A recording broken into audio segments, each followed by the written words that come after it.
மக்களே, இன்னைக்கு ஒரு கல்யாணத்துக்கு போக நேர்ந்தது.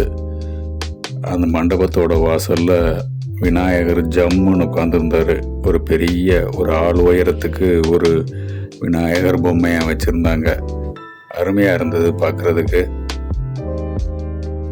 அந்த விநாயகருக்கு முன்னாடி பூக்கோளம் போட்டு அதுக்கு முன்னாடி ஒரு உருளி வச்சுருந்தாங்க. அந்த உருளியில் அப்படியே தண்ணீரில் பூக்கள் எல்லாம் நல்லா இருந்தது. பார்க்குறதுக்கே நல்லா இருந்தது. மண்டபத்து வாசலில்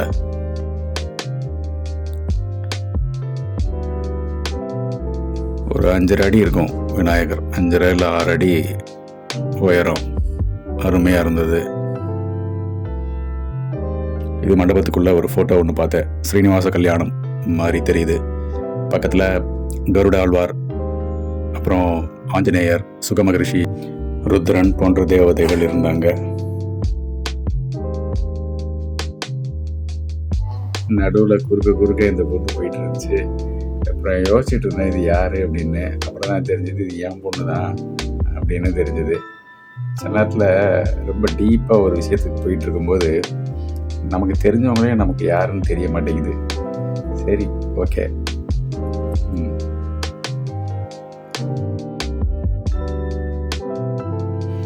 அந்த மண்டபத்தோட விதானம் ரொம்ப அழகாக இருந்தது. பாருங்க எவ்வளோ அழகாக இருக்குன்னு. அன்னத்தினுடைய சின்னங்கள்லாம் பொறிச்சிருந்தது. மேலையும் அன்ன சின்னம், கீழேயும் அன்னங்கள். அருமை. அப்புறம் இது அந்த கல்யாணத்தில் கொடுத்த பை ரொம்ப நல்லா அழகாக இருந்தது. சணல் பை, அதில் மஞ்சள் கலர். அது கைப்படியெலாம் நல்லா அப்படியே ஒரு உள்ளன் மாடலில் இருந்தது. ரொம்ப சாஃப்டாக இருந்தது. ஒரு லஞ்ச் பேக் மாதிரி ஷார்ட்டாக நல்லா கொடுத்துருந்தாங்க.